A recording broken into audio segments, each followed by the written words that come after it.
பிரபல நகைச்சுவை நடிகர் முத்துக்காளையின் மனைவி உடல்நலக்குறைவு காரணமாக இன்று காலமானார்.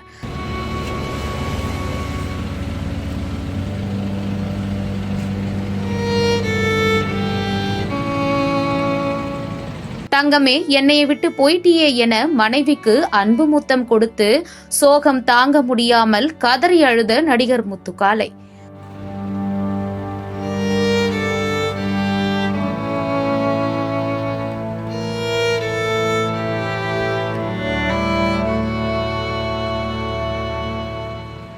பிரபல ஸ்டண்ட் மற்றும் நகைச்சுவை நடிகர் முத்துக்காளையின் மனைவி எம். மாலதி 47 வயதான இவர் உடல்நலக்குறைவு காரணமாக கடந்த 19 நாட்களாக மருத்துவமனையில் சிகிச்சை பெற்று வந்த நிலையில் இன்று காலை காலமானார்.